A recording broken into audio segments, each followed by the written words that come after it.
Hola, ¿qué tal amigos, amigas? Bienvenidos a este su programa Tómala a través del canal MX, el canal de México. Bueno, pues va llegando Lenia Batres, quien va a dar un foro con respecto a la reforma al Poder Judicial. Está presente Celia Maya,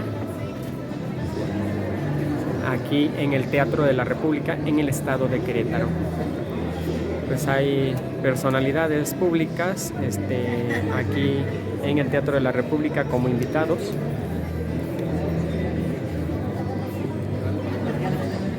En un momento vamos a dar inicio a este foro. Que el duque había dejado en un tronco. Entonces, ese remedio que nunca falta, dijo: yo no voy a reverenciar el sombrero. Entonces el duque dijo: vas a quedar preso muchos años, mucho tiempo. Pero le dijo: oye, dicen que tú eres un gran tirador de arco y flecha. ¿Por qué no hacemos algo? Si te parece, te puedo poner una manzana a 100 pasos de distancia y si le atinas a la manzana te quedas libre. Y dijo Guillermo Tell, el rebelde: estoy de acuerdo. Se fueron a un árbol, midieron los 100 pasos y entonces se preparó Guillermo Tell. Pero al árbol amarraron al hijo de Guillermo Tell. Y entonces le pusieron la manzana sobre la cabeza de su hijo.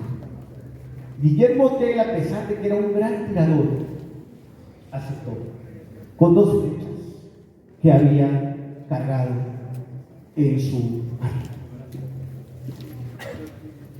Entonces tira la flecha y le atina la manzana. Y el duque, sorprendido, le dice: tengo curiosidad, ¿por qué traías la otra flecha? Y le dice Guillermo Tell, el rebelde: la traía porque si yo mataba a mi hijo, esta flecha iba a ser para usted. Entonces la gente se levantó y le fue mal al duque. Al final murió en ese pueblo que se levantó y creó otras leyes. En el 2018 en nuestro país, la gente tuvo algo parecido al espíritu de Guillermo Tell y dijo: ya no queremos esta filosofía económica que nos ponen, ni estas reglas que nos ponen. Y entonces se pusieron otras reglas. En 36 millones de personas impregnadas de rebeldía dijeron como Guillermo Tell: pongamos otras reglas. La gente que fue desplazada del poder y de los privilegios está muy enojada y sobre todo también tiene temor. Tiene temor de que ahora nosotros les digamos: te toca a ti ponerte la manzana en la cabeza. Pero la izquierda no es negativa, porque no luchamos por una simple venganza, luchamos por construir un país. Esa es la diferencia. Ellos piensan que les vamos a poner la manzana en la cabeza, o quizás una piña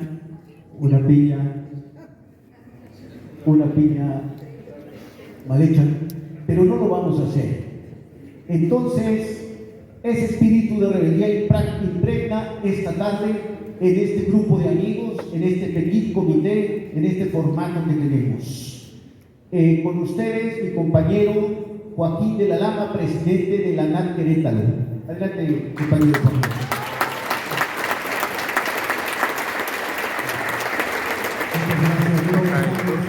Compañeros, compañeras, ministra Lenia Batres Guadarrama, maestra Celia Maya García, maestra Consuelo Rosillo Cárdenas, compañeros que nos acompañan ANAD Nacional. Es para nosotros un gusto recibirlos en este histórico Teatro de la República. Aquí, en 1867, se juzgó al invasor que quería acabar con la República y fundar un nuevo imperio. Y 50 años después, ahí donde están ustedes sentados, estuvieron los constituyentes de 1917, esos cuyos nombres están en letras doradas aquí a nuestras espaldas, y que llegaron aquí todavía con polvo sobre las solapas, oliendo a sangre y a pólvora, y en este mismo recinto buscaron establecer una constitución que fuera un nuevo paradigma, que incorporara los derechos sociales, los derechos de clase. En ese momento, los legisladores que pertenecían al grupo carrancista, encabezados por Félix Fulgencio Pallavicini, les decía a los constituyentes como Heriberto Jara, como Francisco J. Múgica, que no podían incorporarse los derechos sociales a la Constitución porque era sabido de todos que las constituciones solamente contaban con dos partes, una parte dogmática y otra parte orgánica. La dogmática con los derechos del ciudadano, del hombre, y la orgánica con la estructura del Estado. Entonces, los derechos sociales tenían que ir en una ley secundaria y que si la incorporábamos en la Constitución seríamos la burla. Por eso, gentes como Francisco J. Múgica les dijo que maldita y 1000 veces maldita la revolución y maldita y 1000 veces maldita la Constitución si no servía para incorporar los derechos de los campesinos, y maldita y 1000 veces maldita la Constitución y la revolución si no servía para darle derechos a los trabajadores. Y así se abrió y se aportó a la cultura jurídica universal las constituciones de tipo social, una constitución social en 1917. Ese legado se construyó aquí, en Querétaro, y hoy también algunos juristas muy renombrados tanto como Félix Fulgencio Pallavicini, que decían que si se paraba sobre su cabeza, que si se paraba sobre su sapiencia, su cabeza rozaría la bóveda del cielo. Así también hoy hay quienes dicen que la elección de jueces es una aberración y no se dan cuenta que este va a ser el gran aporte a la cultura jurídica universal de los mexicanos.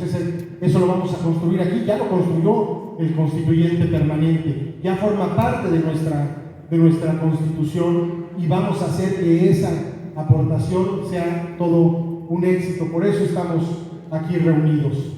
Yo le daría la voz a la maestra Consuelo Rosillo Ganges para que nos exponga la cuestión que tiene que ver con los fiscales, con la elección de los fiscales.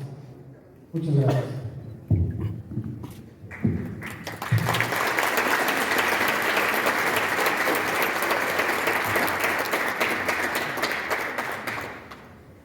Con la venia del presidio, muy buenas tardes. Buenas tardes, ministra. Buenas tardes, maestra. Es un gusto compartir este espacio. Y agradezco a los organizadores por permitirme participar en este magno evento. Justo aquí, en el Teatro de la República, en el que los constituyentes dieron vida a la Constitución del 17. Esa que finalizó la lucha armada y dio paso al orden legal. Justo el documento que se basó en las principales demandas sociales, económicas y políticas de la Revolución Mexicana. La misma que ha tenido influencia a nivel internacional en el juicio de amparo, la legislación laboral y la reforma agraria. Constitución que ha marcado la pauta protección del más débil. Hoy, en este recinto, alzamos la voz para decir esas frases que en algún momento la ministra Lenia ha mencionado. Acciones para una justicia renovada, pues cualquier reforma que se apruebe tiene que servir para que cumpla su única misión: garantizar la justicia que hasta hoy ha fracasado. Basta ilustrar lo anterior, el que la ciudadanía confunde poder judicial con policía judicial. La escasa cultura jurídica de nuestra sociedad no permite a la ciudadanía identificar plenamente el por qué considera que la justicia necesita ser renovada. Ciertamente, la división de poderes es un sano ejercicio que requiere siempre esa garantía indispensable. Sin embargo, esa división no implica aislamiento y decisiones arbitrarias. El país es uno, como una es la integración de sus órganos de gobierno. Las decisiones van en consonancia con el fin del mismo, que es menester la paz social. Ninguno subordina a otro. Sin embargo, la percepción de seguridad, como bien se ha apreciado, es nula. Solo que no podemos atender al enfermo cuando ya se encuentra en fase terminal. Y es lo que sucede hoy. Hoy por hoy, si no empezamos con una reforma a las fiscalías, no tendremos esa justicia que se pretende cumpla con su misión de servir para garantizar la justicia. Haciendo un poco de historia, con la reforma del 2018, las fiscalías ampliaron sus facultades en el monopolio del ejercicio de la acción penal. Se crearon otras figuras como los MAS, los asesores jurídicos, y ello con la idea de darle a esa centenaria instancia una dinámica ahora autónoma, fuera del alcance de las decisiones políticas, sin la supeditación jerárquica del Poder Ejecutivo.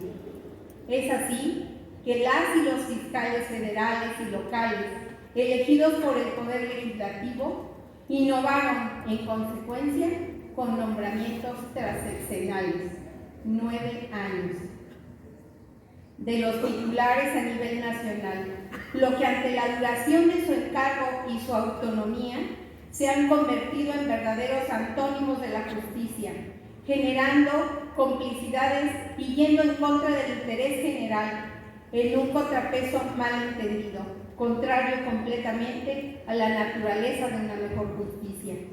Esta figura de los fiscales debe ser analizada con acuciosidad, pues es el órgano que representa los intereses de la sociedad, es ante quienes defienden justamente al ciudadano de a pie, es a cargo de quien se encuentran los asesores de oficio de las víctimas. Tal vez habrá que repensar esa autonomía e independencia, los beneficios y desventajas que han traído esa inamovilidad de la que se encuentran revestidos, pues en algunos casos esto ha ocasionado serios agravios para la noble labor que es la procuración de justicia. Ignorar los cambios que se requieren en la procuración de justicia es romper o dejar trunco el eslabón de todos los sistemas de justicia. La procuración de justicia requiere una ingeniería procuracional de justicia de la mayor importancia, desde sus entrañas.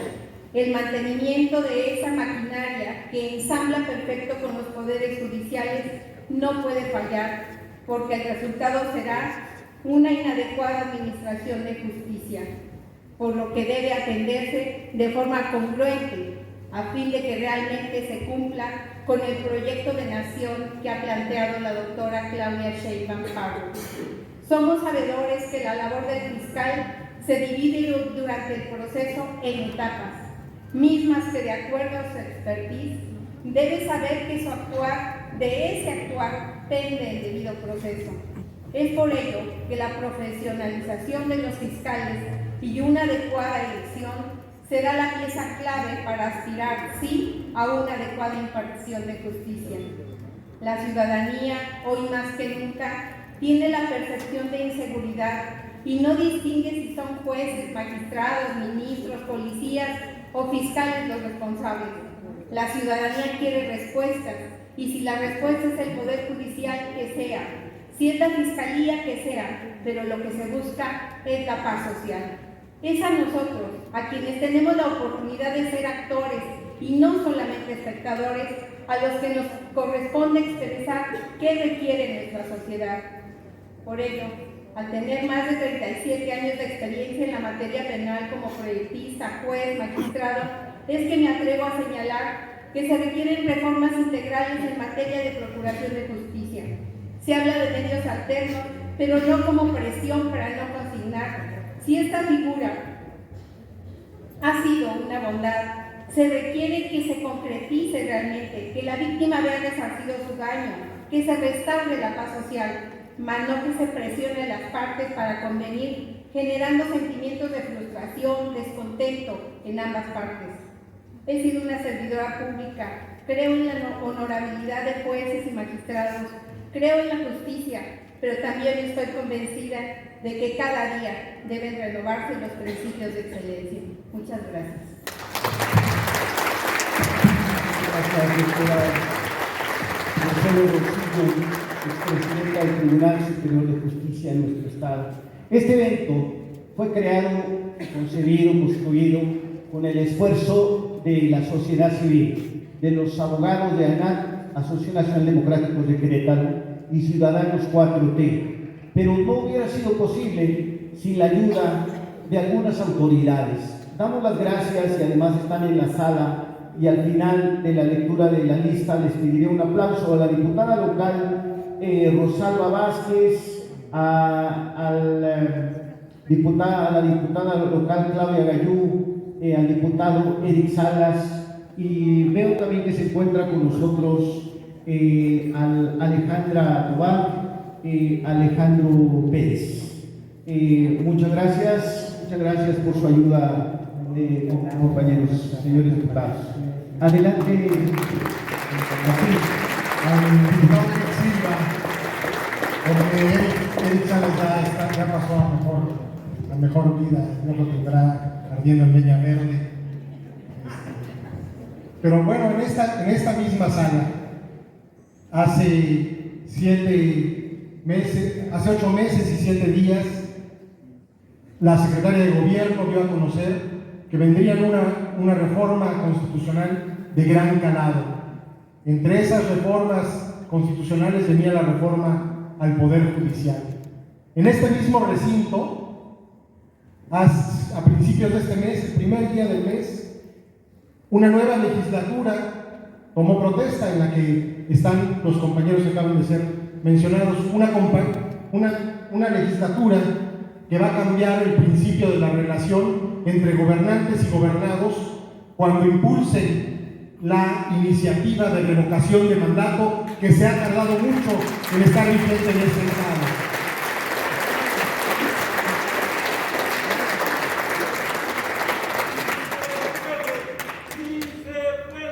Sí se puede. Sí se puede. A continuación presento a otro de nuestros ponentes, el doctor Blas Rafael Palacios Cordero, oriundo de Torreón, Chihuahua, con una amplia experiencia en Derecho. Perteneció al Movimiento de Acción Revolucionaria y en la Asociación Cívica Nacional Revolucionaria.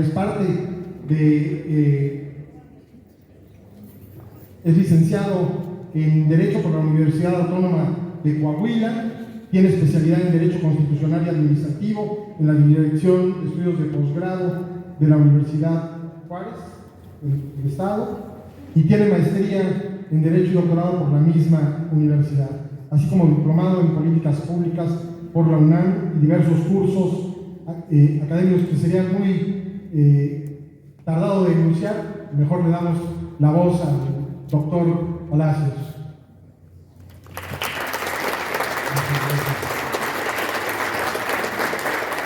Un gusto estar aquí en este recinto. La verdad que es un privilegio, porque aquí es donde fue el parteaguas de nuestra historia constitucional reciente, digamos, porque aquí se firmó la Constitución que está vigente y que es el origen del, digamos, del poder, el constituyente original, que aquí están sus nombres. Hemos escuchado recientemente un debate tanto en la Suprema Corte, que quiero aprovechar y felicitar a nuestra compañera, amiga, valiente ministra, Lenia Vázquez, que aquí está con nosotros. Muy bien, nos representas. Ahí tenemos contigo en los debates. Y aunque no están las otras dos compañeras ministras, pero han estado ahí fijando una posición del movimiento y no necesariamente, digamos, una cuestión de parcialidad, sino una genuina representación de lo que pensamos la mayoría del pueblo, que este poder tiene que incorporarse a la transformación que ha estado generándose en todo el país y en todas las instituciones, en toda la estructura del poder del Estado, pero principalmente en el pueblo, que ya adquirió una conciencia que es muy difícil de revertir. Vemos muy desesperados. Yo les quiero platicar que esa fue la encomienda en este foro, en el tema de lo que está en la propia Constitución como medios de control, le conocemos, para hacer valer la propia Constitución con mecanismos que están instaurados en la propia norma suprema.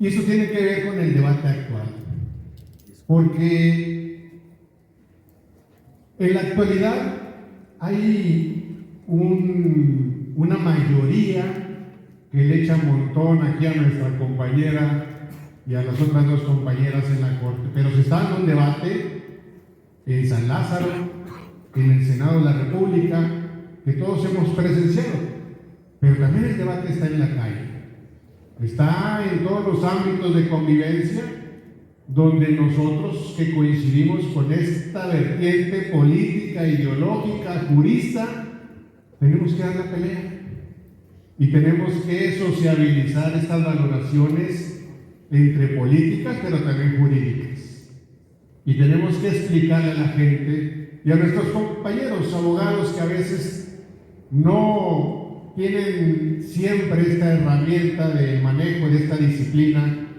del ámbito de la constitucionalidad. Ha habido mucho argumento de aquel lado, enfrente, de los opositores, de los que se oponen a esta reforma, en el sentido de que no debe tocarse, no debe democratizarse, no debe de elegirse al juzgador. Y bueno, una vez que ya se procesó en las cámaras, tanto del Congreso de la Unión como las legislaturas locales, perdón por la expresión, pero se volvieron locos. Tanto en la Suprema Corte hemos escuchado unas aberraciones. En las cámaras del Congreso luego no hay tanta discusión técnica, pero está una corriente de opinólogos que tenemos que neutralizar, y está otra corriente dentro del Poder Judicial actuando de manera facciosa, imprudente, ilegal, inconstitucional, inmoral. Decían que la carrera judicial era el gran mérito para encumbrar conocimiento jurídico, que los años y años de experiencia les daban ese monopolio de pensamiento único y se sentían que en el Olimpo jurídico era su lugar. Pero empezaron a darle entrada algunos medios de control constitucional. Son varios que están en la Constitución. El medio de control, es decir, el medio de control por excelencia, el que resguarda cotidianamente es el amparo, establecido en los artículos 103 y 107 de la Constitución. Hay que decir que todos y cada uno de los medios de control están previstos en la Constitución. Hay otros, la acción de inconstitucionalidad, la controversia constitucional, ambos anclados en el artículo 105. Hay un juicio de protección de derechos políticos del ciudadano, una acción, algunos medios en el ámbito electoral. Pero el único medio para atacar una reforma constitucional, y eso para efectos del procedimiento legislativo, es la acción de inconstitucionalidad. Y esta se frustraron tanto, lo previeron cuando el 2 de junio pasado, que salió el pueblo a aplastar a la oposición, ni siquiera les dio la tercera parte, que es el requisito mínimo para promover un tercio del Congreso, cualquiera de las cámaras del Congreso de la Unión, para impugnar la reforma constitucional, y acoto, no en la sustancia, sino en el procedimiento. Se volvieron locos, perdón por la expresión, pero yo creo que sí es aplicable.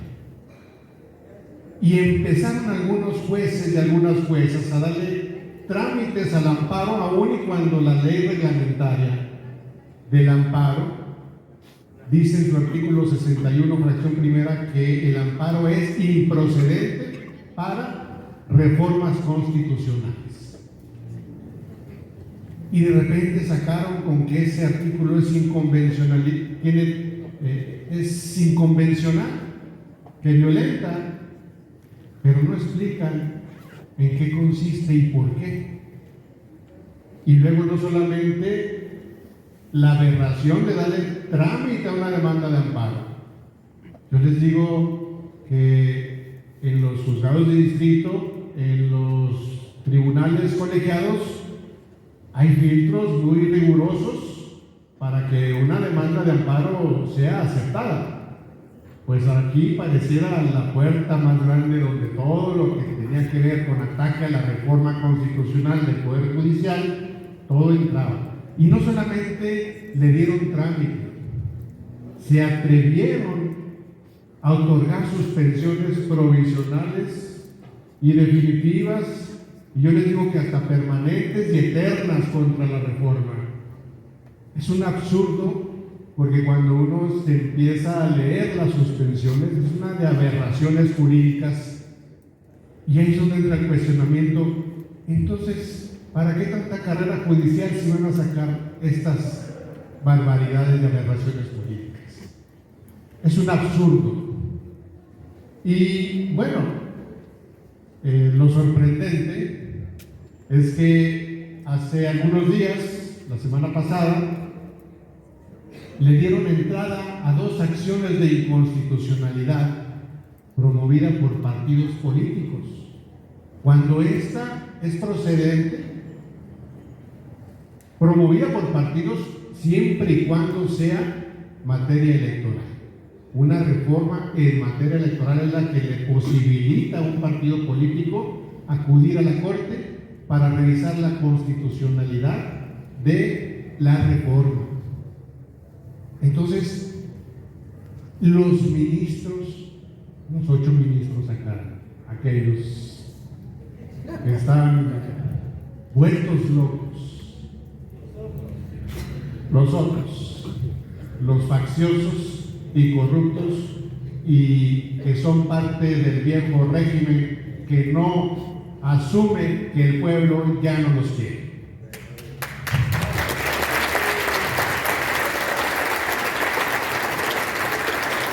Estos ministros están dando entrada a 2 acciones de inconstitucionalidad planteadas por partidos políticos y a una controversia constitucional planteada por un Estado, como si fuese invasión de competencias, que es el objetivo de que una controversia constitucional sea materia de estudio y resolución.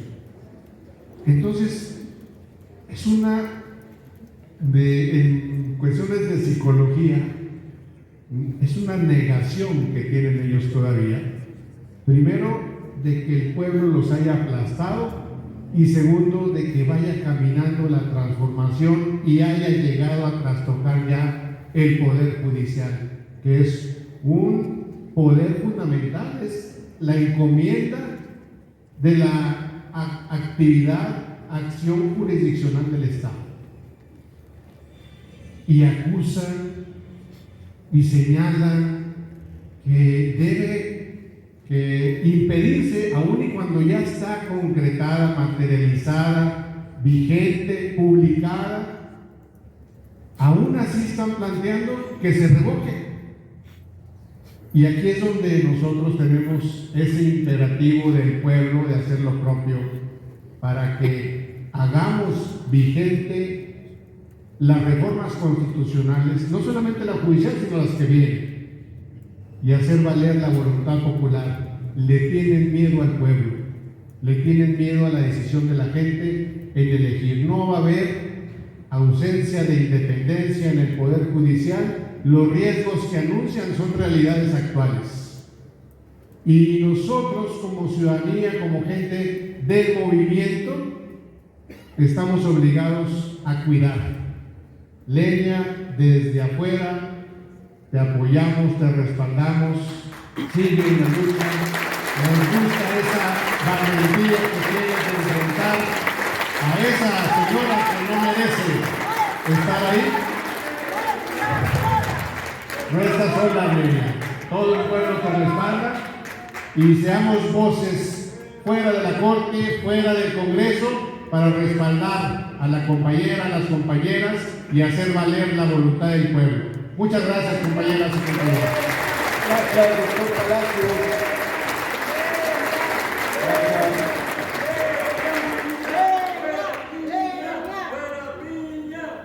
Bueno, le damos las gracias a la senadora Beatriz Robles, que nos ayudó a hacer los trámites para conseguir este recinto.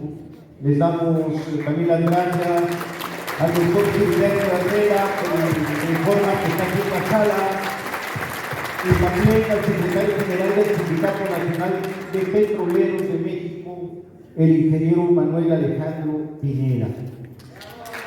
Y claro, al diputado Eric Silva Hernández, que nos ayudó con la sala en el Congreso. Gracias, Eric.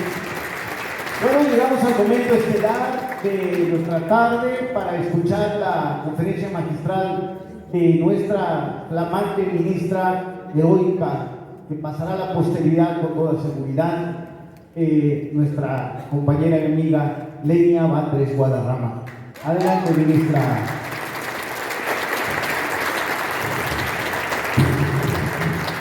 Hola, se escucha bien, ¿verdad? Hasta con eco.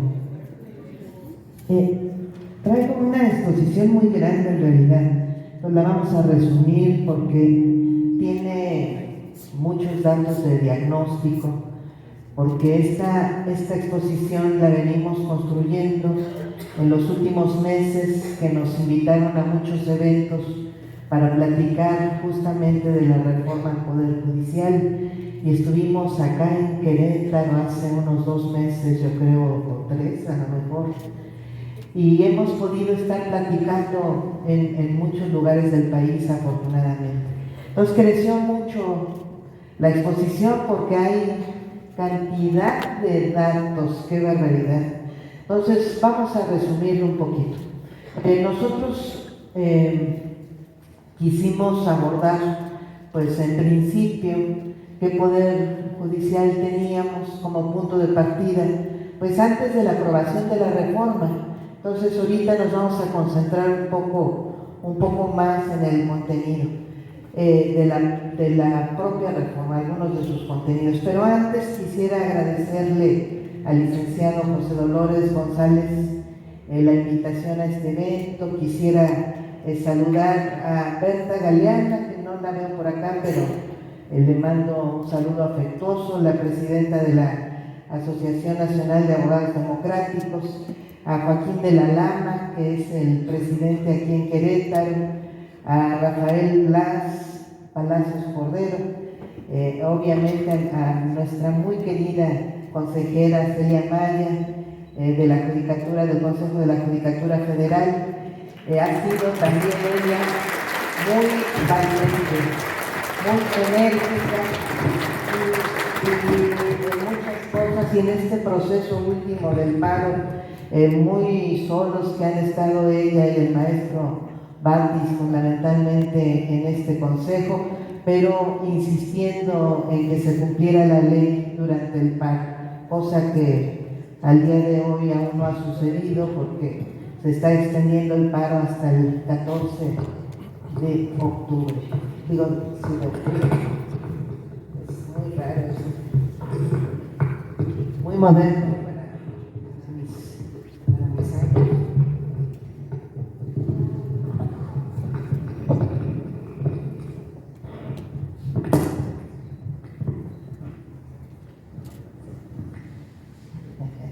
Gracias.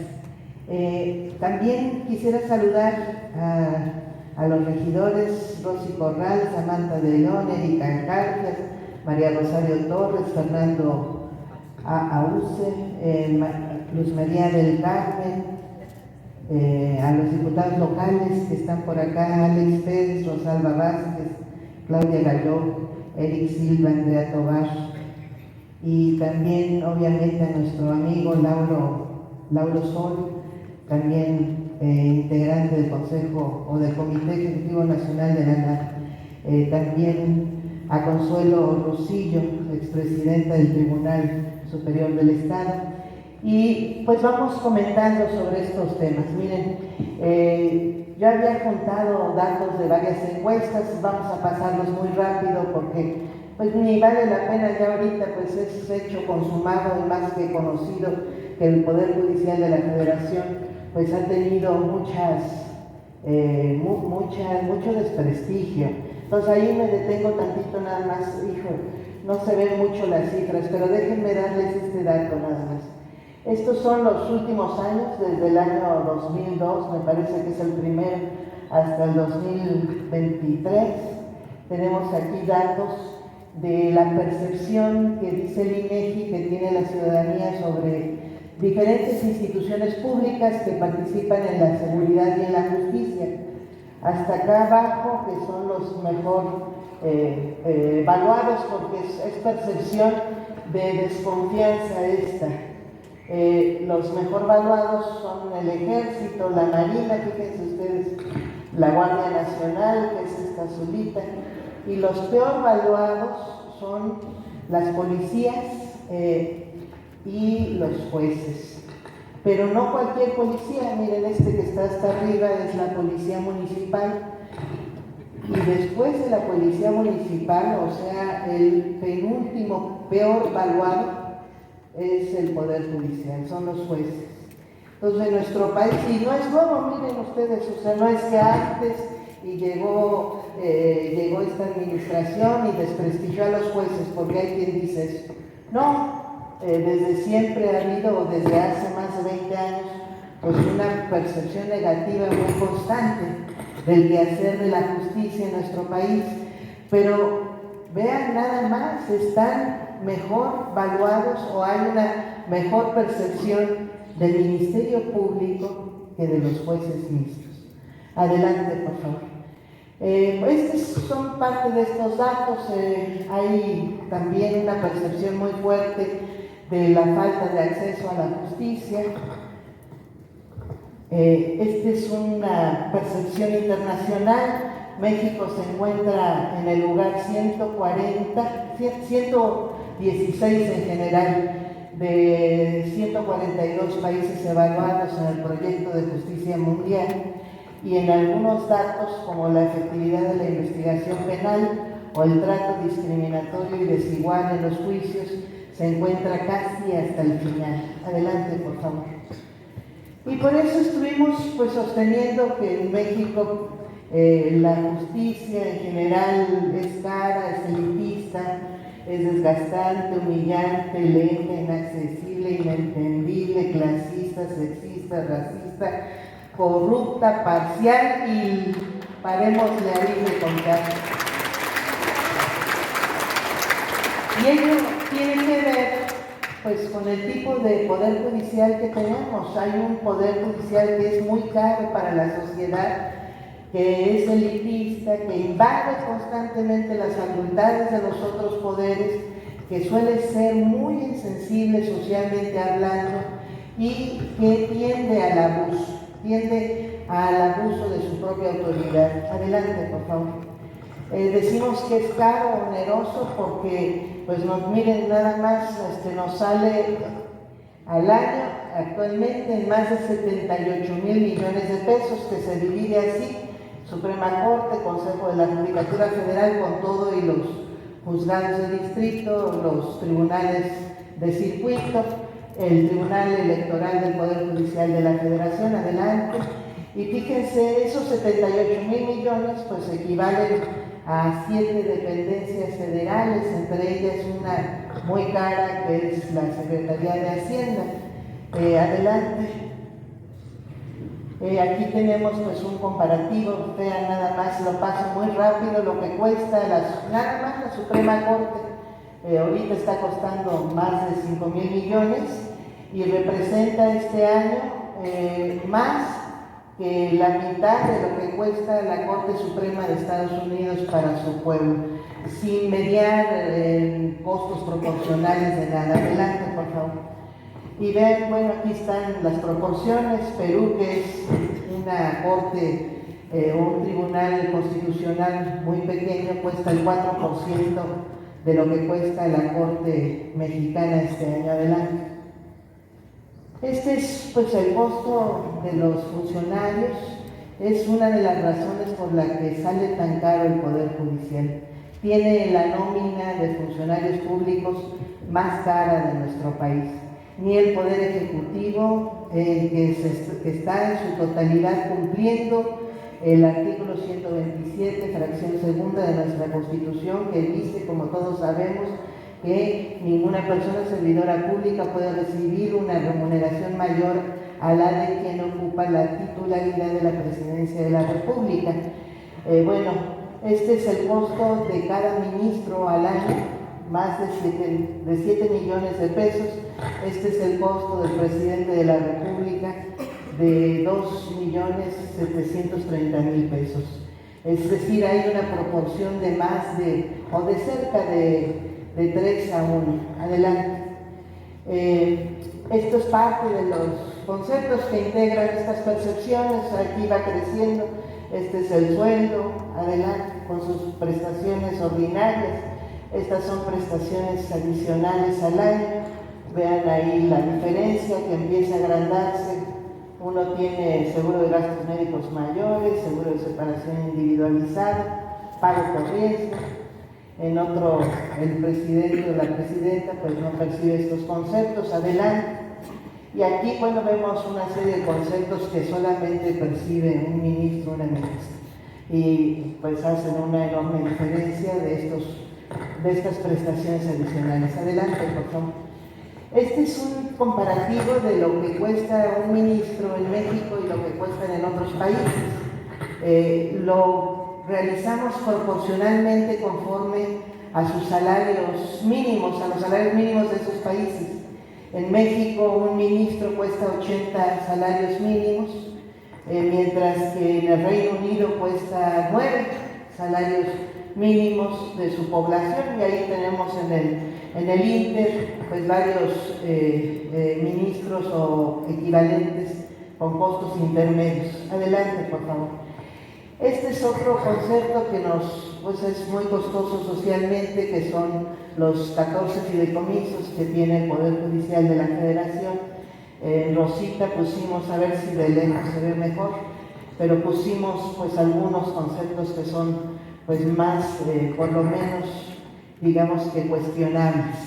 Las pensiones complementarias de mandos superiores, remanentes presupuestales, algunos del mantenimiento de casas de habitación, y hay un fondo acá que se llama Fondo para la Administración de Recursos Provenientes de Sentencias que deriven de las acciones colectivas difusas, que es un fideicomiso sui generis, porque me parece que es el único que no se integra con recursos públicos, sino con lo que se va guardando del pago de los juicios que se ganan en favor de colectivos y no son entregados en su totalidad, porque solo una parte de ese colectivo que gana el juicio, pues es el que se presentó a demandar.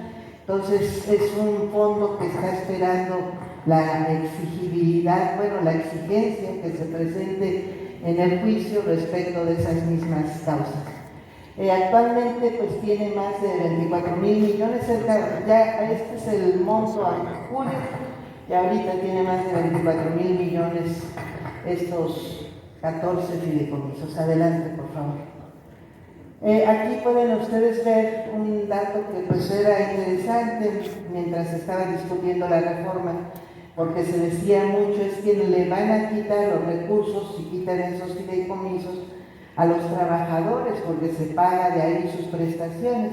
Bueno, no vieron ustedes ningún fideicomiso dirigido al pago de prestaciones laborales de trabajadores, pero ni siquiera los que se dedican al pago de por ejemplo, pensiones complementarias de jueces, se utiliza o se ha utilizado. Lo que tenemos aquí de 2014 a 2024 son fideicomisos de ahorro. Nada más se incrementan, no se usan. Y por ahí salen uno solo tiene una curva en el que se usa un poquito, pero sigue recuperando valor. Son cuentas de ahorro que hizo el Poder Judicial con nombres para destinos determinados que ni siquiera era necesario, porque en realidad, como debe ser, se cubre con el presupuesto. Pero mientras tanto, con los remanentes presupuestales, se vinieron engrosando estos fideicomisos. Como cuentas de ahorro, pues para otros fines se han recibido observaciones de los fideicomisos que administra la Corte, no sé, los demás me imagino que también, de que no eran utilizados para los fines que tenían previstos. Y bueno, saben ustedes el gran defecto de los fideicomisos como instrumento financiero para instituciones públicas es que son absolutamente oscuros. Funcionan como cuentas privadas, se autoriza un conjunto de administradores que incluso pueden ser servidores públicos o no, y son las personas autorizadas para hacer uso de los recursos mientras no haya una auditoría que tiene que ser, por cierto, ordenada por el propio administrador, porque ninguna otra dependencia puede meterse a auditarlos. Entonces, en esos casos, bueno, pues lo que tenemos son unas grandes cuentas de ahorro que vino guardando el Poder Judicial, que ahora pues está solicitando que se reintegren a la Tesorería de la Federación para pagar, entre otros costos, la propia elección de los jueces y magistrados y ministros en nuestro país. Adelante, por favor. Bueno, aquí está este deber que tenemos desde hace 14 años, que no ha querido cumplir el Poder Judicial, de adecuar nuestras remuneraciones, adelante, a la del Presidente de la República. Actualmente hay 2.559 funcionarios que incumplen esta obligación constitucional, de los cuales 2.377 se encuentran en el Poder Judicial, 182 en organismos autónomos, fundamentalmente el INE. Adelante. Bueno, aquí pusimos una curva de cómo se movió desde 2007 a la fecha el salario del presidente, cómo se movió el de los ministros. Subió el del presidente y subió más el de los ministros, en lugar de acercarse, bajó el del presidente y bajó un poco el de los ministros, pero nunca se ha cumplido la obligación de que sea el mismo monto o por debajo del monto de quien se encuentre en la presidencia de la República. Adelante. Aquí tenemos, pues, hicimos una cuenta ahí muy simplona. Si contáramos el excedente de lo que sobra del salario del presidente de lo que se percibe este número de funcionarios del Poder Judicial, reuniríamos al año 2.167 millones de pesos. Si lo multiplicamos por los 14 años que se han cumplido, pues tenemos unas cantidades que incluso podrían estar pues, siendo utilizadas para obras de infraestructura inmensas. Adelante, por favor. Hay clasismo, pues es un dato más difícil de establecer. Sin embargo, pues hicimos un ejercicio muy sencillo de qué tratan las jurisprudencias de la Suprema Corte y fíjense que nos salió este dato muy interesante. Encontramos sobre derechos económicos y sociales unas cuantas jurisprudencias: derecho a la salud 195, educación 70, vivienda 30, agua 13. En cambio encontramos, pues no es tan grande como la cantidad misma de jurisprudencias, que es grandísima, 258,000 vigentes, pero encontramos 12,845 sobre impuestos y equidad tributaria. Ustedes saben que son criterios que se establecen en realidad en favor de quien no quiere pagar impuestos, y déjenme decirles que hasta hace unos cuantos años, antes de que la Constitución se estableciera la prohibición de que se exentaran los impuestos, el pago de impuestos, se condonaran el pago de impuestos para las personas como prohibición absoluta, hasta antes de esas fechas, la Corte tenía como tema más importante de resolución el tema fiscal. Era una Corte que llegó a tener 80% de sus asuntos en materia fiscal. ¿Quién interpone este tipo de juicios? Pues no es la población en general, ¿verdad? Vean ustedes, derecho a la propiedad privada, pues no es que esté prohibida ni mucho menos, pero sí es una cantidad mucho mayor que cualquier otro derecho social. Respecto del número de jurisprudencias, y uno que nos llamó la atención pues es este del derecho, porque así se asume, a la competencia económica, que encontramos 891 tesis, que incluso en las últimas lo ha llegado a considerar derecho humano a la competencia económica, y a veces cuando pondera, porque nos han tocado de estos casos, por ejemplo, en la discusión de la ley de control de tabaco, que pondera el derecho a la salud de la población frente al derecho de la competencia económica, que casi siempre es de empresas, resulta que gana, que el de competencia económica derrota al derecho a la salud. Adelante, por favor. Hay racismo, pues hay pocos datos, pero encontramos este que es muy constante: el número de personas indígenas que suele tener disponibilidad de un intérprete durante su proceso.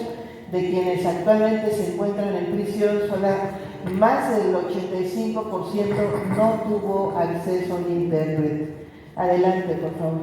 Decimos que hay sexismo o machismo también cuando observamos pues datos como estos, que son un tanto incomprensibles. Aquí pueden ustedes ver la diferencia de número de hombres y número de mujeres en proceso y con sentencia.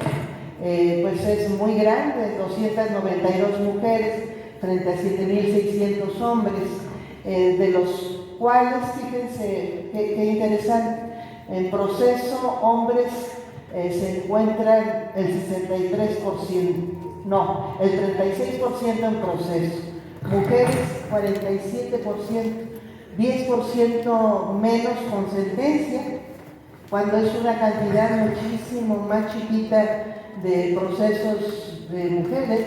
No encontramos una razón que pudiera explicar algo así, más que pues hay una eficiencia mucho más grande en los procesos hacia hombres. Adelante, por favor. Hay también, este es el dato general. Adelante. Hay, fíjense, una disposición que no se ha cumplido. Desde 2019 está la obligación del Poder Ejecutivo y del Poder Legislativo de tener paridad en sus órganos. Desde 2021 del Poder Judicial, que se estableció también en la Constitución, o sea, tenemos ya 3 años en vigor con esta reforma.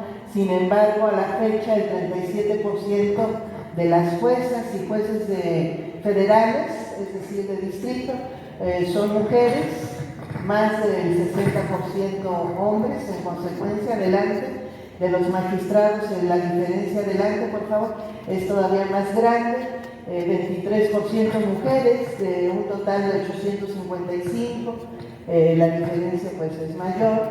Adelante, por favor. Y ya del Pleno de la Corte, pues casi hay paridad. Adelante. También adelante, por favor. También del Tribunal Electoral, casi hay paridad. Adelante. Y del Consejo de la Judicatura es el único que tiene más mujeres que hombres. Bueno, pues un porcentaje pequeño. Hablamos también en todo este proceso pues de la cantidad de familiares que existen en el Poder Judicial. Hay un alto nepotismo.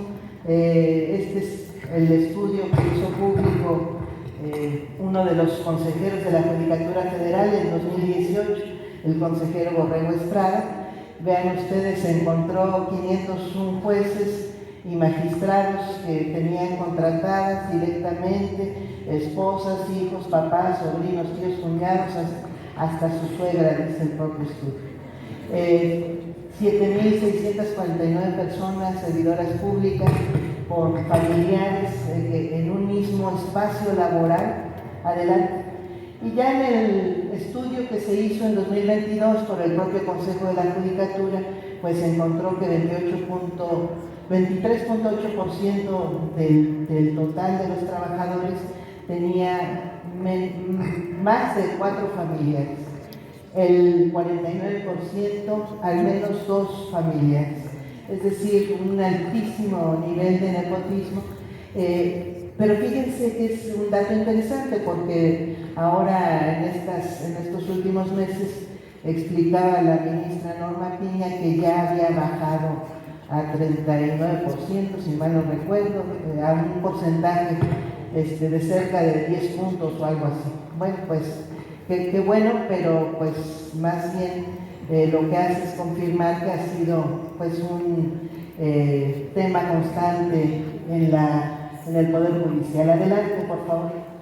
En la Ciudad de México es donde está más concentrado este fenómeno, o ha estado más concentrado, con 2.877 funcionarios por un familiar. Adelante. Adelante. Y bueno, pues el dato de impunidad, entre los datos de impunidad que más laceran a la sociedad, pues es obviamente la cantidad de carpetas de investigación que no llegan a judicializarse. Tenemos menos del 5% y me dicen que este último año o estos años es todavía menor. Son datos terribles y van de la mano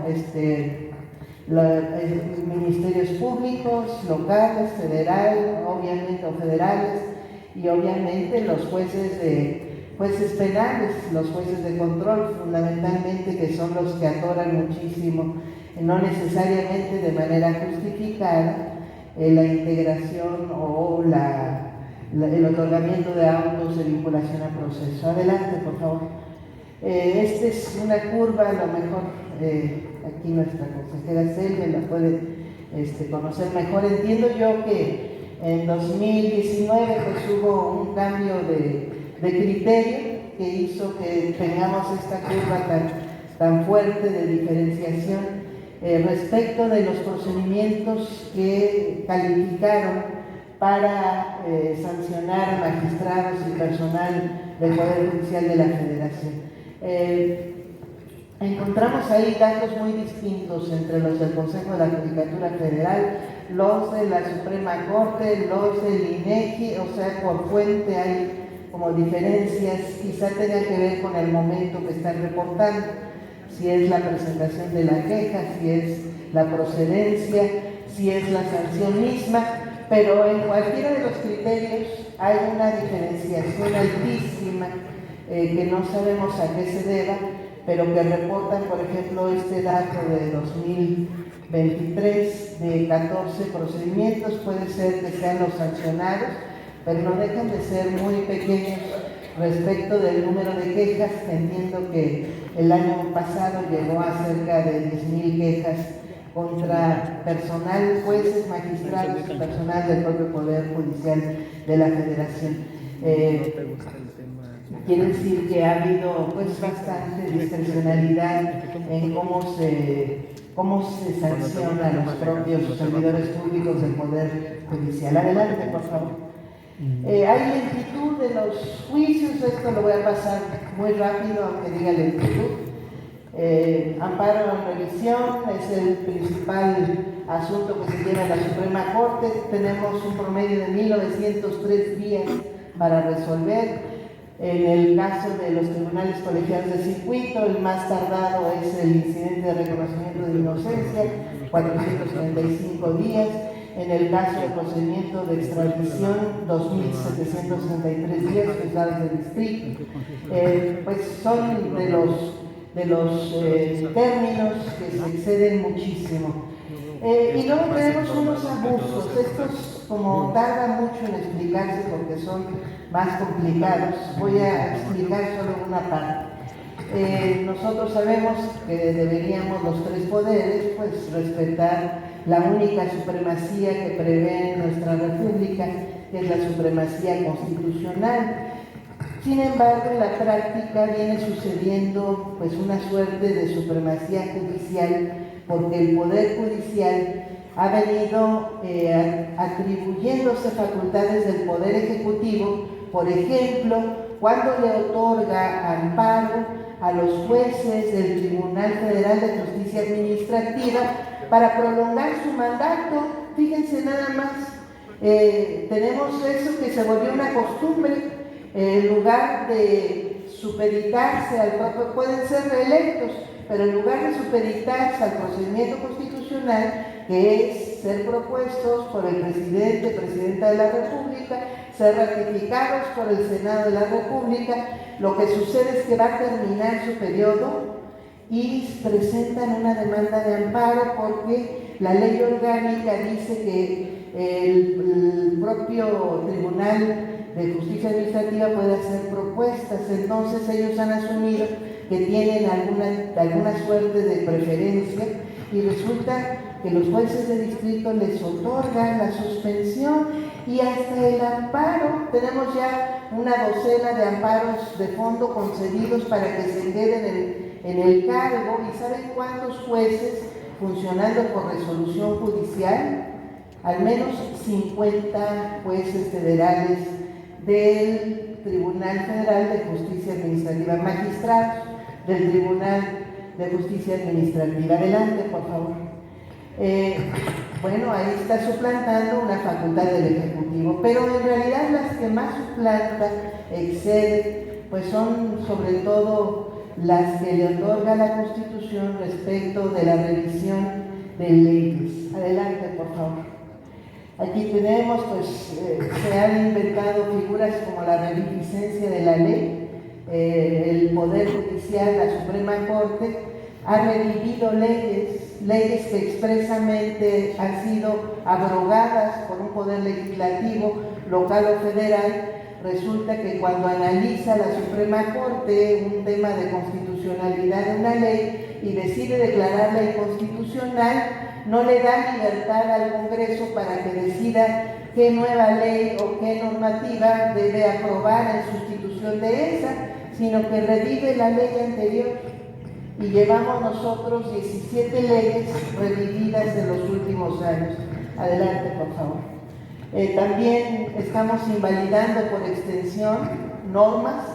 Ahorita hemos invalidado en el último sexenio 79 porciones normativas, artículos, es decir, sentencias, pueden ser desde leyes completas hasta una parte, por extensión, es decir, nadie lo pidió, pero el ministro ponente ve que en el camino puede invalidarse el artículo de al lado, el de abajo, la ley o el reglamento, que podría ser entonces más explicable, pero fundamentalmente normas de la misma jerarquía han llegado a ser invalidadas.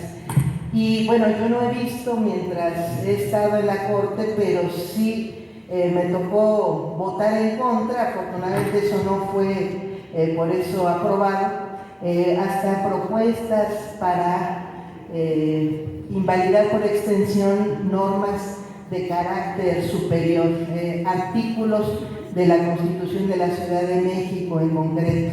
Afortunadamente se rechazó.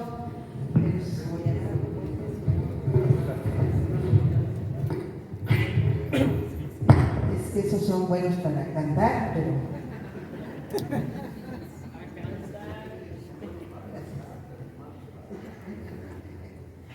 Entonces, vean ustedes lo que tenemos. En los últimos 2 sexenios es cuando se ha utilizado esta invalidez por extensión. Yo digo que en realidad es una invalidez de oficio, nadie lo demanda, pero resulta que la Corte determina invalidar normas fuera de esas demandas, sobre todo de acción de inconstitucionalidad. Obviamente, adelante por favor. Sentencias que dictan directrices a los poderes legislativos, 83 llevamos en los últimos años, como si la Corte fuera autoridad legislativa y le ponen requisitos: cuando vayas a legislar este tema tienes que cumplir todos estos lineamientos. ¿Saben cuál es el efecto? Que cuando se incumplen esas directivas se declaran inconstitucionales las normas que no las cumplen, como si esas directivas fueran parte de la Constitución. Se le da valor de norma constitucional. Es una usurpación completa. Adelante. Estas pues, son suspensiones otorgadas en acción de inconstitucionalidad, expresamente prohibidas en la ley reglamentaria del artículo 105, pero se otorgan. Adelante. Y hay muchos vicios, en este es en donde no me voy a detener mucho porque es más complicado, pero por lo que se le está denominando vicios en el proceso legislativo, es la principal causa actualmente de invalidez de leyes. Tenemos 78 leyes ya declaradas inconstitucionales por supuestos vicios, y vean ustedes lo que significa. De aquí a acá teníamos 27, 30 leyes invalidadas de 1995 a 2018. Ahorita tenemos 78 en los últimos años. Yo les he dicho a los ministros actuales, es que lo que vivimos es una masacre legislativa, todo se va a la invalidación.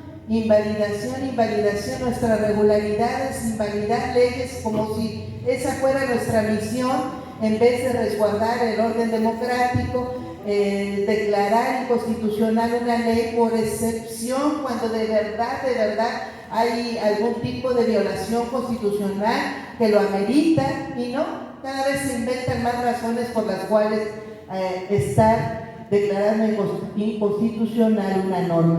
Vean nada más, la principal que acreditan aquí es la falta de consulta indígena, y a eso se le llama vicio del proceso legislativo, y lo peor es que la mayor parte se trataban de leyes que se dirigían a resguardar los derechos de las personas, de los pueblos y de las comunidades indígenas. Son declaradas inválidas porque no se aprobaron con una consulta indígena, y lo que estamos haciendo es mermar cada vez más los derechos de las comunidades. Adelante. La reforma en realidad, adelante, toca puntos. Adelante.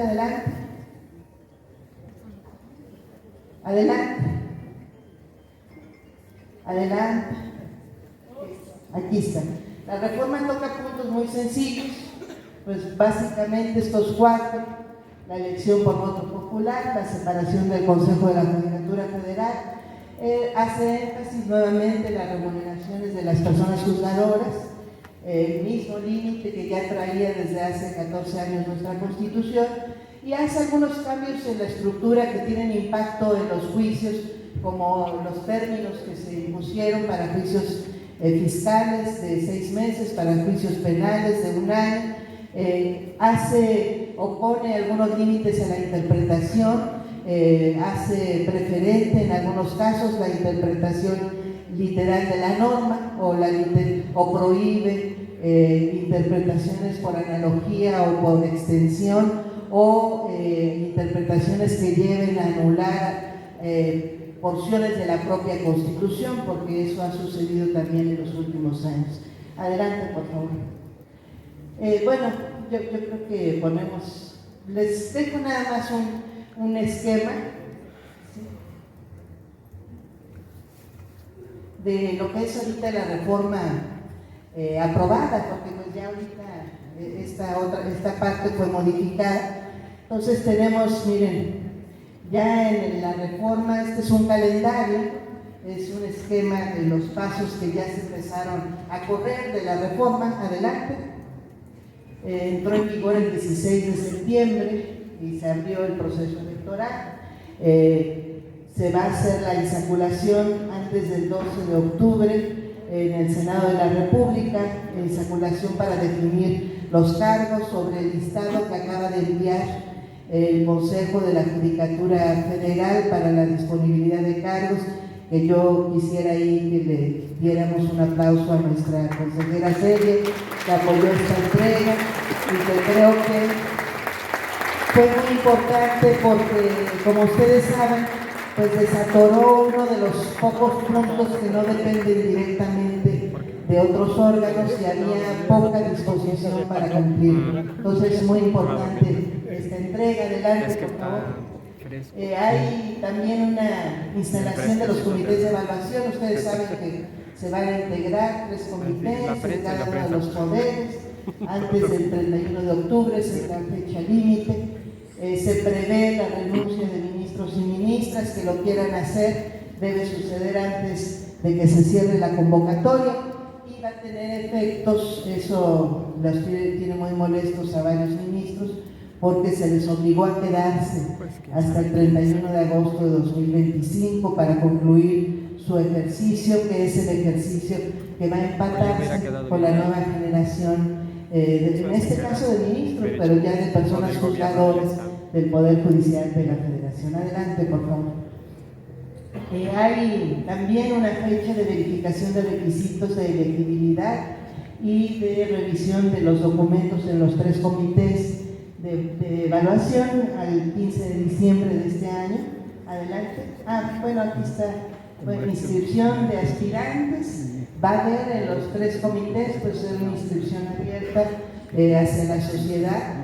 Se van a verificar los requisitos, los documentos, y se prevé también antes del 31 de enero haber entrevistado a las personas finalistas de este proceso. Adelante, por favor. Miren, hay una fecha límite para declarar la conformidad con esos finalistas que tienen que hacer los titulares de los 3 poderes. Entonces se va a hacer la selección no va a estar la de quienes reforma, se pero una vez presenten, haya la la reforma, selección de quienes resulten idóneos, y de esa selección, si son más del número que deben proponer a los titulares de los poderes, se habla de la famosa tómbola. Ahí se va a hacer un sorteo, que es el resultado que se va a entregar a los titulares de los poderes. De ahí, justamente, a mí me parece que este paso es muy importante porque es justamente el que separa cualquier posibilidad de Hola. La posibilidad de discrecionalidad de los titulares de los poderes. Se va a haber un sorteo entre las personas idóneas y se le va a entregar una cantidad de quienes resulten ganadores de ese sorteo, y puede ser una cantidad muy grande y el resultado puede ser que no se conozca absolutamente a nadie, y entre esas personas con sus propios perfiles van a tener que decidir los titulares de los poderes quienes deben llegar a la boleta electoral. Entonces, a mí me parece que esta parte es muy importante en términos de no seguir elitizando, es decir, que ahora en vez de que proponga el presidente, pues van a ponerse de acuerdo entre los conocidos de un grupo más amplio, pues no parece que pueda suceder eso, y es importante también pues que lo podamos transmitir y que sepamos que ese es el proceso finalmente aprobado. Va a haber una depuración y devolución de los listados a los poderes, bueno, de los poderes que van a regresar a los comités, y finalmente se le remitirá al INE el listado, bueno, se le entregará al Senado y el Senado al INE los listados definitivos de candidatos. Bueno, es parte de esa aprobación el día de listados depurados. Esto va a suceder antes del 17 de febrero de 2025. Adelante, por favor. La elección pues se prevé, como se sabe, el primer domingo de junio de 2025. Va a haber un periodo de resolución e impugnaciones, tanto ante la Sala Superior del Tribunal Electoral como ante el Pleno de la Suprema Corte en el caso del Tribunal de Disciplina Judicial. Tendremos pues la toma de protesta el 1 de septiembre de 2025. Este es el proceso que se prevé, digamos que constitucionalmente, y este es parte de lo que pues ya está haciendo la materia de regulación secundaria en la Ley de Medios de Impugnación Electorales y en la propia Ley General de Instituciones y Procedimientos Electorales, en la LEGIP, que entraron o van a entrar en cuanto se aprueben pues los capítulos correspondientes a la elección de las personas juzgadoras de nuestro país. En conclusión, pues yo creo que pues hay una oportunidad muy grande justamente de reparar este diagnóstico que no es positivo, que no es unísono tampoco, ni es parejo. No se puede acusar efectivamente, ni siquiera podríamos decir que el Poder Judicial es mayoritariamente corrupto. Yo no creo que podamos afirmar algo así. Sin embargo, pues tiene defectos muy fuertes, defectos estructurales y una costumbre de abuso muy acentuada, que viene de muy lejos. Es un poder que se ha asumido a sí mismo como el poder contramayoritario, que se ha asumido como el poder meritocrático. Están convencidas, desafortunadamente creo yo, nuestras juezas, nuestros jueces, magistrados, incluso ministros, pues que se merecen estar ahí, no que deban merecerlo en función de lo que hagan, sino que ya lo merecen. Ya lo que hagan es lo de menos, porque ellos llegaron porque lo merecen, porque juntaron una serie de atributos y de requisitos jurídicos cuasi formales, y por eso es que lograron llegar a esto que llaman carrera judicial, pues que ha sido muy limitada, como sabemos. Llegaron al peldaño en el que se encuentran, y lo único que tienen y que el Estado debería proveerles es la posibilidad de que sigan ascendiendo, y de ahí pues se justifican estos salarios altísimos, privilegios que no tienen los trabajadores al servicio del Estado de nuestro país y que se han venido autojustificando, incluso dándoles cariz de constitucionalidad desde el propio Pleno de la Suprema Corte. Entonces me parece que es positivo todo este proceso, porque podemos lograr, no es automático, pues es también construir ese proceso, pues una posibilidad de tener jueces más conscientes, que tengan una noción de servicio, no que el Estado debe proveerlos porque ellos ya merecen, sino que más bien nos corresponde cumplir una función que, como todas las funciones de cualquier funcionario, servidor público al servicio del Estado, se caracteriza por estar regulada en una ley que tiene límites, es decir, que no estamos ahí para decidir el contenido constitucional, sino para acatarlo y para garantizar los derechos, el ejercicio de derechos que nuestra sociedad reclama, que ha estado lejísimo, sobre todo en términos de justicia social, pero que en este proceso podemos cada vez acercar más en conciencia y en construcción también de cercanía, porque ahora pues no será suficiente conocer a no sé quién, sino que el requisito pues va a ser que la población califique bien a una persona como adecuada para cumplir pues esta función, una función hermosa que es esta de poder definir el contenido, definir en términos interpretativos el contenido de una norma a un caso aplicado. Es esta suerte, esta posibilidad.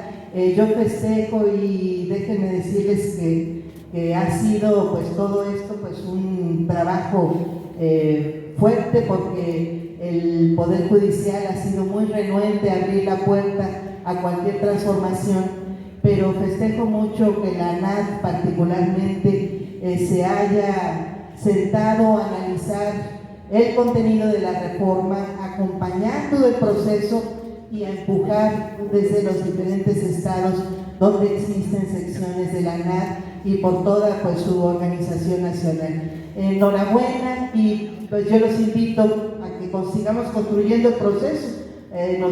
Quien quiera participar pues va a ser un proceso complicadísimo, pero creo que tenemos una posibilidad sin igual de renovar a esta generación de jueces y juezas de nuestro país y poder construir un nuevo poder judicial democrático, sensible y con vocación de servicio. Muchas gracias.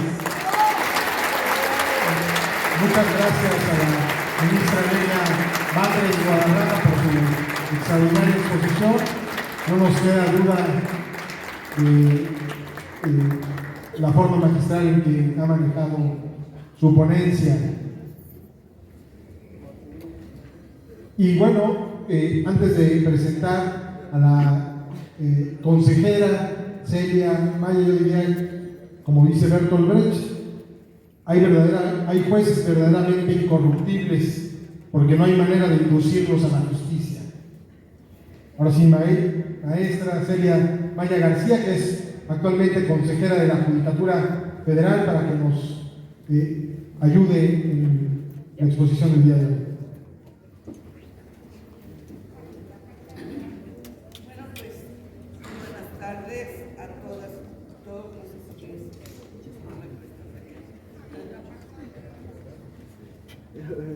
¿No olvidas nada? Me encanta el Pepe. Esos errores a mí no me gustan. Recordan todo el pelo.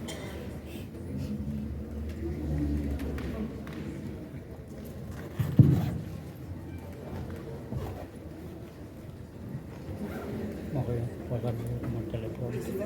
buenas tardes a todas y todos. Primero agradezco la oportunidad que me dieron los organizadores de este evento, los abogados, para expresar un comentario alusivo a la conferencia que ha dictado la ministra Lenia Batres Guadarrama con el tema La nueva arquitectura del Poder Judicial. Y de inicio, felicito a la ministra por este trabajo tan importante de estadística a todos que nos ha presentado y que nos permite conocer cuál es la situación que se vive. Y solamente quiero agregar una breve reflexión a título personal, desde luego referidas al contexto de la reciente reforma judicial. Miren ustedes, toda constitución está ligada a la historia de un pueblo. Ella representa un momento culminante de procesos sociales de cambio y renovación. Más que un documento formal, la Constitución cumple en lo social una función de paradigma, de símbolo, de síntesis, de pensamiento y de valor y de identidad para un país. En México, la historia de los siglos XIX y XX muestran con toda claridad que se libró una lucha entre facciones diversas que buscaba cada una dar al país su propio modelo de constitución. Por ello, las cartas constitucionales y sus reformas tuvieron su origen y fundamento en un movimiento político que logró su aprobación. En nuestros días, la cuarta transformación es el movimiento del pueblo encaminado a dotar al país de un gobierno de instituciones que trabajen por su bienestar y que se cancelen las prácticas elitistas y corruptas que tanto daño han causado a la República. El Poder Judicial venía cargando una pesada rémora de vicios, desviaciones, deformaciones que en conjunto habían distanciado a la judicatura del pueblo y privado a éste de un genuino acceso a la justicia. Sabedor de ello, el licenciado Andrés Manuel López Obrador, entonces presidente de la República, envió el 5 de febrero del año en curso un conjunto de iniciativas de enmienda constitucional, entre las que señaladamente figuraba la relativa al Poder Judicial. Hoy, esta propuesta es ley constitucional y los órganos competentes trabajan para darle su puntual cumplimiento.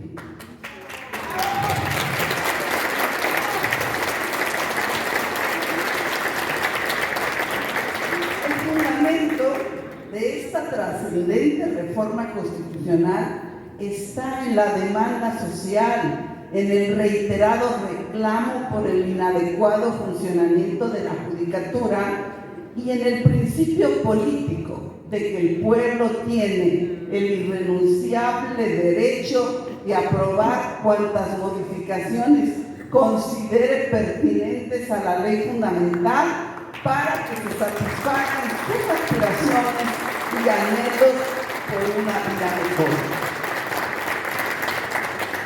Por otra parte, la reforma judicial aprobada tiene a su favor el criterio de la racionalidad, que es atribuible a partir de la consideración de que se nutre de las decisiones políticas fundamentales del constitucionalismo mexicano, que desde 1824, pero sobre todo desde 1857, diseñó la vía electoral como método de nombramiento de los integrantes de la Suprema Corte de Justicia de la Nación.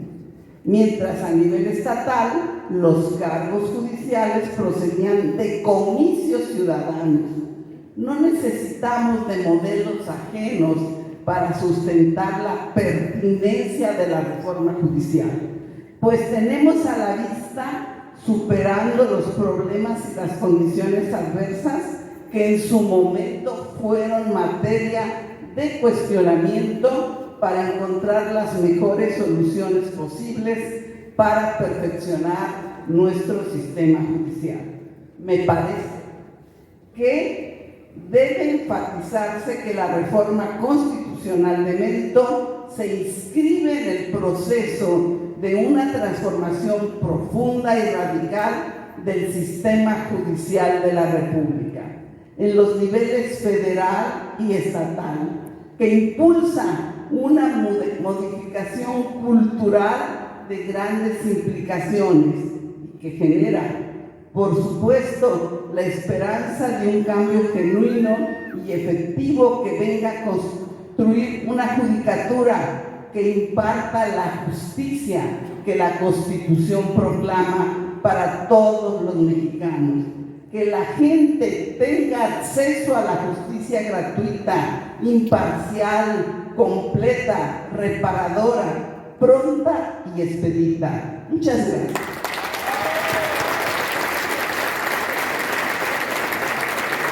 Muchas gracias, licenciada Celia Maya. Dice que Querétaro es conservador, pero al final del día, en cada transformación que ha habido queretanos muy valiosos. Recordemos en la independencia a doña Josefa y sobre todo a los hermanos González, Epigmenio y Emeterio.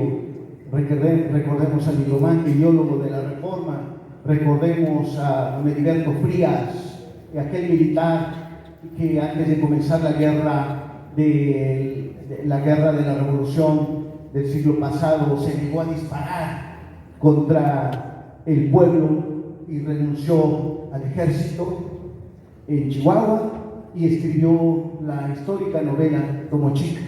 Él era queretano, don Heriberto. Y qué decir, pues en el 17 Juan B. Delgado era el secretario particular del vicepresidente Pino Suárez y era de acá también, de nosotros.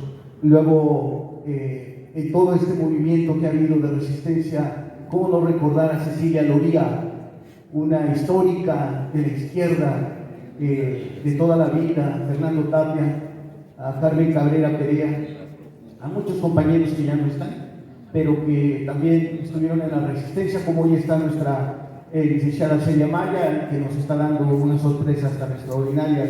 También estuvo por aquí, por estos lugares, estuvo el maestro Hugo Gutiérrez Vega, en fin, muchos compañeros que han resistido y por supuesto ahora en la Cuarta Transformación, gente como ustedes, como nosotros, como los que estamos resistiendo y construyendo esto que llaman la cuarta transformación, que yo le llamo la Cuarta República.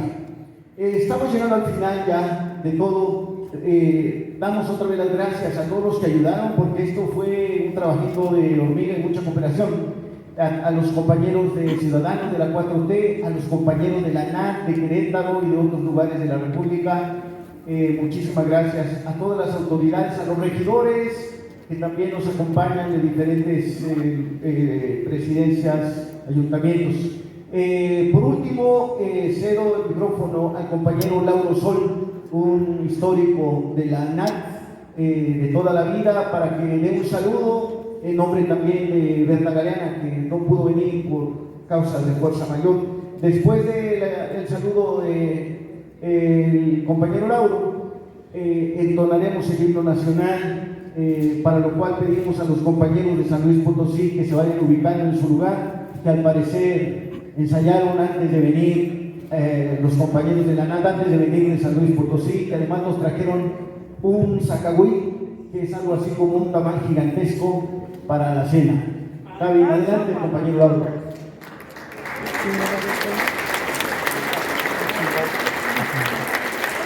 Muchas gracias, compañero José Dolores.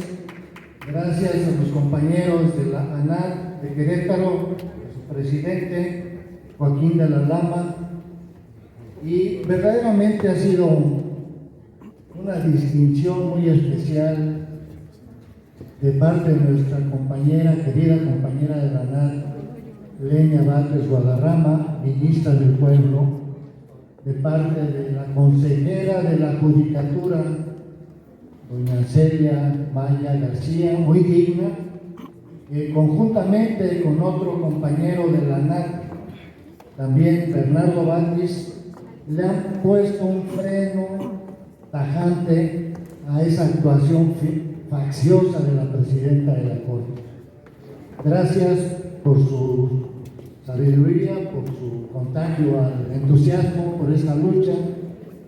Gracias a todos los asistentes distinguidos a este evento, y únicamente me resta transmitirles un saludo de parte de la maestra Berta Galeana Cisneros, presidenta nacional de la ANAT, quien por causas de fuerza mayor no pudo asistir a última hora, pero que ha sido una entusiasta también de esta lucha por imponer la reforma judicial a favor de la democracia en nuestro país. Muchas gracias.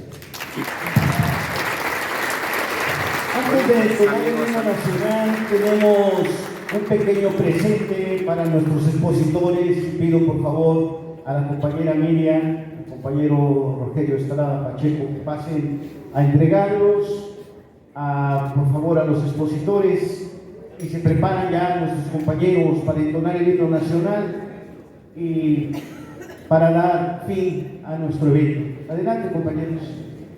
Sí.